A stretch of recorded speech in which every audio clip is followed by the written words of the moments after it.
مساء الفل على كل الناس. والله الواحد بيصعب عليه جمهور نادي الزمالك. جمهور نادي الزمالك فرقته مش مقدمه له اي فرحه خالص. فرحه جمهور نادي الزمالك الوحيده دلوقتي بقت في خساره النادي الاهلي، وهي بتبقى فرحه قليله لان الحمد لله النادي الاهلي يعني خسارته بتبقى قليله يعني. فيجي ايه جماهير نادي الزمالك من امبارح اقامه الافراح اللي هي الملاحم بخساره النادي الاهلي لكاس السوبر افريقي قدام اتحاد العاصمه، وتحول جمهور الزمالك كله ايه بيقولوا هتاف او النشيد الوطني بتاع دوله الجزائر الحبيبه يعني، وعاملين الاعلام بتاعه الجزائر خلاص كلهم بقى جزائريين يعني. فيجي ايه بقى، هم كان النهارده عندهم ماتش هايف جدا مع فرقه اسمها ايرتا سولار، ورب اكون بقول الاسم صح يعني، من دوله جيبوتي، وفرقه مش موجوده على الخريطه يعني. فقال لك ايه بالنسبه له، الاهلي خسر امبارح وانا لب الفرقه دي خمسه النهارده، ماتش سهل ومع فرقه مغموره. وعاير بقى ايه، عاير الاهلاويه بفكره ان انت يا عم اللي خسرت امبارح ده انا كسبت النهارده، مع ان مفيش مقارنه، مفيش مقارنه ابدا يعني. بس زي ما بيقولوا ايه، الغريق بيتعلق بقشايه يعني، او الجعان بيحلم بسوق العيش.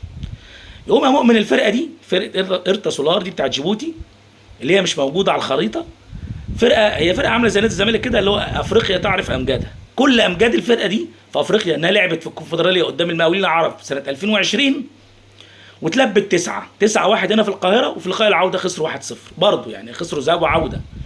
والسنه اللي فاتت خسروا من يانج افريكانز 14-0، يانج افريكانز بطل تنزانيا، خسروا منه 14-0. ادي كل امجاد الفرقه دي في افريقيا. لكن الزمالك زي ما بيقولوا ايه، صانع النجوم يعني. الزمالك دايما ايه، هو اللي بيشهر اي فرقه من زمان، من قديم الازل يعني. يعني نادي الزمالك من سنين ما كانش حد يعرف فرقه بني عبيد. الزمالك هنا في كاس مصر اتلعب منها 3-2 وطلع من الكاس، وعمل للفرقه دي لحد دلوقتي الناس كلها فاكره الفرقه دي، برغم ان الفرقه دي ما بتلاقيش قومه يعني بعد الماتش ده. بس كلنا فاكرين ان الزمالك اتعلم عليه من بني عبيد. في 2018 الزمالك كان بيلعب فرقه برضه في الكونفدراليه، ما الزمالك يعني ايه يعني موجود دايما في الكونفدراليه يعني. كان بيلعب فرقه اسمها ولايه ديتشا، كانت تاسع الدوري الاثيوبي، لعبت نادي الزمالك وخرجته من الكونفدراليه برضه من دور ال 32. يجي النهارده الزمالك بيلعب الفرقه دي اللي احنا قلنا كل تاريخها الخسائر المفزعه دي، لفرقه اللي هي سولار النهارده اللي خلت الزمالك جاب جاز، كل تاريخها الهزائم المنكره دي. يجي الزمالك ايه، تعلم على الزمالك وتلبوا اتنين مع الرأفه يعني. ويعني ايه، بتكتب تاريخ لنفسها ان هي اول فرقه جيبوتيه سواء منتخب او نادي يعني يفوز على فرقه مصريه. الزمالك دايما سباق انه يخلي دايما الفرقه المغموره تتنجم على حسابه. فرقه قيمتها السوقيه كده كلها على بعضها 800,000 دولار، يعني ما يجيش راتب احمد زيزو في شهر واحد. فرقه على بعضها كده تعلم على الزمالك وتلبوا اتنين، وتكتب تاريخ لنفسها في افريقيا، ان ده الانجاز الوحيد تقريبا اللي في تاريخها.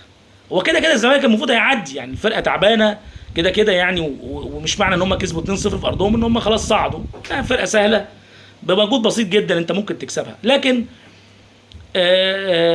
ما تضمنش يعني، الزمالك مفاجاته ما بتنتهيش دايما يعني. ان كان الاهلي هو مستر سسبنس زي ما بيقولوا يعني، ان هو دايما بيعرف يكسب في الاوقات الحرجه، وبيعرف يخلص ماتشات صعبه ويعمل نتائج دايما كبيره. الزمالك برضو ماستر اوف سسبنس برضو في المفاجآت مع الفرقه الصغيره يعني. الفرقه الصغيره دايما تتعلم عليه وتعمل تاريخ. طبعا جماهير الزمالك من امبارح زي ما قلنا في افراح الاهلي الملاعب خساره النادي الاهلي. انا لو من جمهور نادي الزمالك او من مسؤوليه اطلب دايما ان بلاش ماتشات الزمالك بعد ماتشات الاهلي. يعني الاهلي بيلعب يوم، بلاش تبقى الزمالك على طول بعديه بيوم، عشان الاهلي لو لا قدر الاهلي خسر فجماهير الزمالك بتفرح قوي ومنتظره بقى، فيجي بص الفرقات هتروح تغزلها تاني يوم وتضرب لها كرسي في الكلوب وتبوظ لها فرحتها. فدايما ابعدوا ماتشات الزمالك شويه عن مباراه الاهلي يعني، بعد الشر يعني لا قدر الله الاهلي خسر، ياخدوا وقتهم في الفرحه شويه.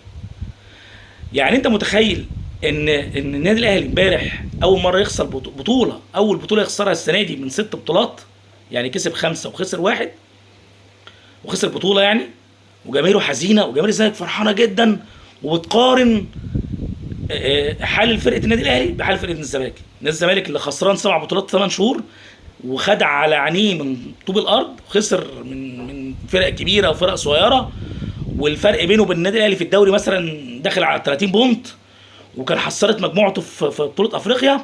جاي بينظر عليك وبيقارن نفسه بيك، وان يعني انت خسرت، فالحال من بعضه، حال من بعضه ايه يابا؟ انت بتلعب في الكونفدراليه، اللي هي بتلم المطاريد بتوع دوري الابطال. يعني مطاريد دوري الابطال بتلاقيهم دايما موجودين في الكونفدراليه. فانت بتقارن ايه بايه يعني؟ انا لو من جمهور الزمالك اسكت خالص وما ما زودش في فرحه كده، لان انا فريقي الزمالك قادر على افساد اي فرحه الجمهور. ف يعني دايما الضحكه من جمهور نادي الزمالك بصراحه. يعني دايما جمهور النادي الاهلي دايما يقول لك ايه، ولا في غيره يضحكني، زي ما يمكن جمهور النادي الاهلي يقول لك على نادي ايه، ولا في غيره يفرحني. كان دايما جمهور النادي الاهلي يقول لك على فريق نادي الزمالك ولا في غيره يضحكني. دامت الضحكه يا نادي الزمالك، دامت الضحكه. واستاذ امبارح شادي عيسى فقر فيها بعد خساره النادي الاهلي، قال لك ايه بشره خير. هو طبعا زملكاوي، اتاري كان بيفقر على فرقته وخسرت النهارده. ان شاء الله اشوفكم في الفيديو الجاي. معانا الماتش الجاي ان شاء الله بعد يومين ماتش المصري. نتمنى التوفيق للنادي الاهلي في افتتاح الدوري، وان شاء الله النادي الاهلي كده ايه يعوضنا عن خساره امبارح بانه يحصد كل البطولات القادمه. شكرا، السلام عليكم.